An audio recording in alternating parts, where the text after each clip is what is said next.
Hello, and welcome to this Public Agency Governance Learning Session. My name is Doug Lemmermeyer, and I work in the Public Agency Secretariat, which is housed in the Public Service Commission of the Government of Alberta. This video was created to introduce and provide an overview of public agency mandates and accountability. Mandates and accountability processes are an important component of governance because it provides a link between the priorities of government and the performance and actions of public agencies. This video, along with the Mandate Rules Guidebook, are part of a series of tools and resources which accompanies the Public Agency Governance Policy. This policy, published in 2021, integrates a number of pieces of legislation for public agencies and provides guidance for governance processes.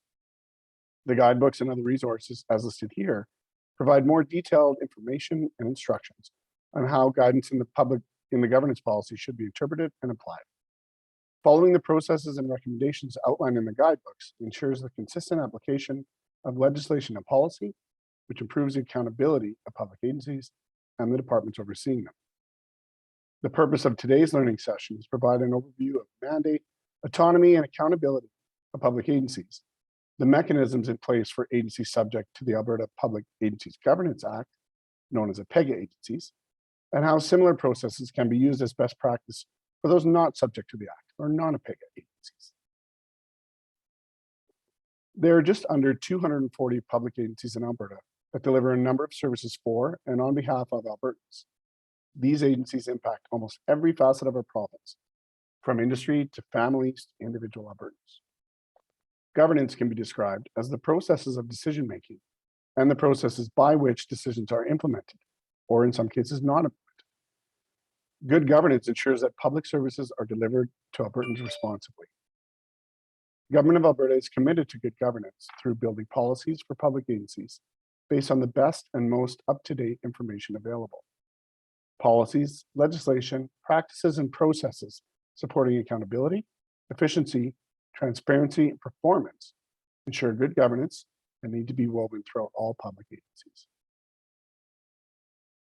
In the GOA, public agencies are provided with a mandate by their respective minister. To fulfill this mandate, public agencies must complete certain tasks or provide an ongoing service. Public agencies rely on government to provide general direction and policies in the public agency's areas of focus and work within the authority granted by their enabling legislation. A key element is a public agency's arm's length relationship with government, which results in a balancing between autonomy and accountability. While public agencies are part of the government and ultimately responsible to the minister, government, and legislature for their operations, they operate with some level of autonomy in discharging their mandates. This autonomy is key to agency successes. They are created outside the normal decision-making hierarchy of the governmental administration, and they're delegated the freedom and latitude to pursue the objectives of their mandate, while still remaining accountable to the minister for achieving certain aims and priorities as set by the government. However, this autonomy does not exempt these organizations from maintaining the same high levels of transparency, accountability, and integrity in discharging their functions that is expected of all arms of government. Autonomy refers to the authority of decision-making delegated to public agencies by legislation. A key aspect of autonomy is that agency members understand the authority delegated to their public agency and refrain from exceeding its limits. Accountability refers to the responsibility of public agencies to report and communicate with government on what they've accomplished and how well they have performed. The minister has responsibility over the mandate of the agency, and the agency must have clear communication lines with the department. Public agencies are also required to provide their budget and other financial information in accordance with relevant policy and legislation.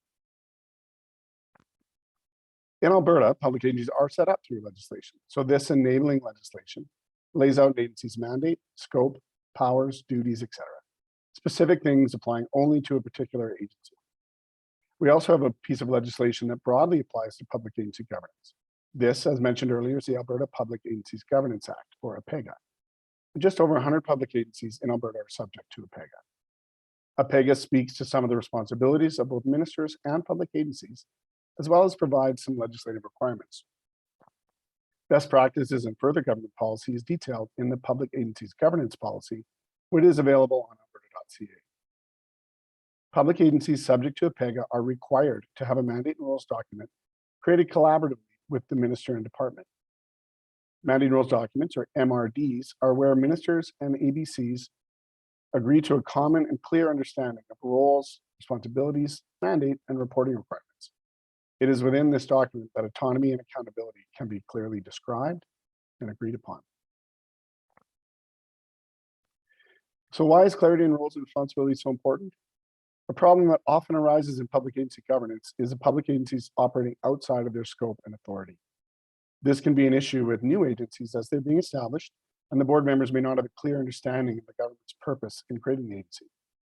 It can also be an issue with agencies that have been around for a while, and the previous boards and board members have made decisions that tend to increase the agency's scope of activity. This is sometimes called scope creep, and it arises in part from the arm's-length nature of public agencies. The agency pursues a broader scope than the government intends and fails to complete some things the government expects it to. On this slide, the circles indicate the agency and the government's differing understandings for agency scope. So one of the main purposes of MRD is to provide a clear point of reference to resolve these differing understandings and establish a shared understanding for the agency scope. The mandating rules document, as I said, MRD, is jointly developed by the public agency and the responsible minister with the support of the department. It describes the agency's mandate and provides details regarding the roles and responsibility of the agency members, the minister, and the department.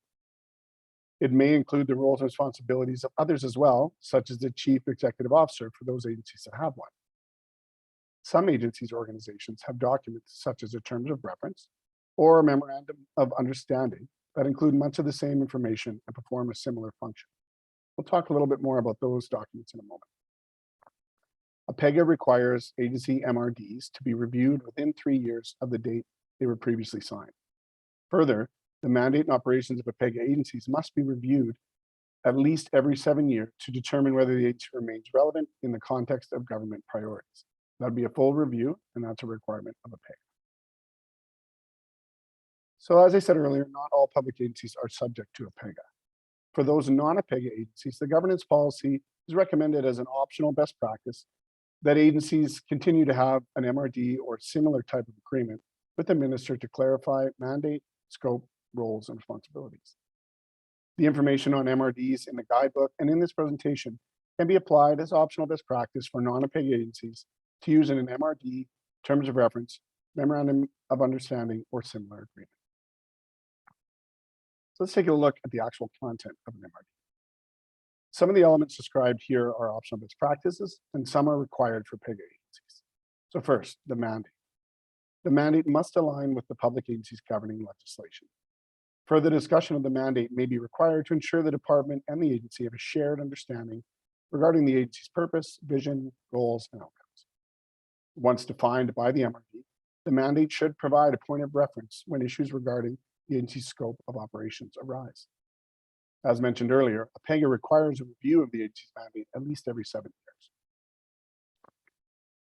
So MRDs describe the roles and responsibilities, that is, who does what, and thereby the accountability relationships of the agency, including its accountability to the minister.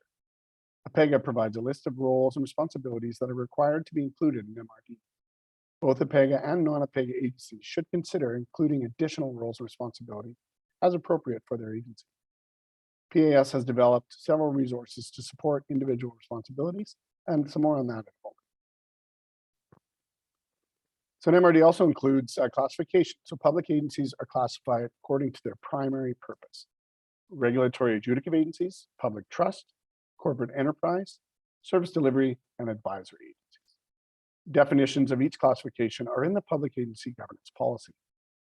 The amount of autonomy and frequency of reporting will vary depending on the agency classification.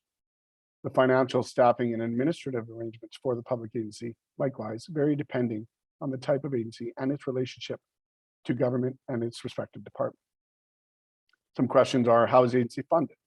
What is the agency's authority to hire staff? Does the GOA provide administrative support or office space and supplies? These are the kind of questions that should be answered and can be included in the MRD to ensure clarity. Now that we've told you what goes in an MRD, we'd also like to direct your attention to the MRD Guidebook. The MRD Guidebook is intended for use by public agencies and agency governance representatives. It provides guidance for the steps involved in developing an MRD, legislative requirements for APEGA agencies, and best practices for both APEGA and non-APEGA agencies. The guidebook also has links to MRDs for various types of agencies, which may provide useful examples for the agencies in your department. There are other tools that provide assurance that agencies and their senior officials are being held accountable, including the Conflict of Interest Act. As public agencies work in the public interest, all agency members must conduct themselves in an ethical manner. More specifically, members have a duty to act honestly, in good faith, and in the best interests of Albertans and the public agency. These duties are part of your agency's code of conduct, which is a requirement for APEGA agencies under the Conflict of Interest Act. As another component of effective governance, the code demonstrates a commitment to ethical behavior, ensures public agencies work in the public interest, and that systems are in place to manage conflicts of interest when they arise. Agency chairs are typically named the code administrator for the majority of agencies. So under the Conflict of Interest Act, agencies subject to APEGA are required to have codes of conduct for members that require impartial conduct in carrying out their duties, prohibit them from acting in self-interest or furthering their private interest by virtue of their position or through the carrying out of their duties, and require them to disclose real and apparent conflicts of interest. So while having the right governance practices in place is important, it is each appointee who helps the agency to achieve performance excellence. It is important that appointees understand and accept their personal responsibilities as per their code of conduct. And just a reminder, discussing conflict of interest should not be considered as a negative. It is simply part of effective governance. Conflicts regularly happen. It's how we discuss and mitigate them that is the key.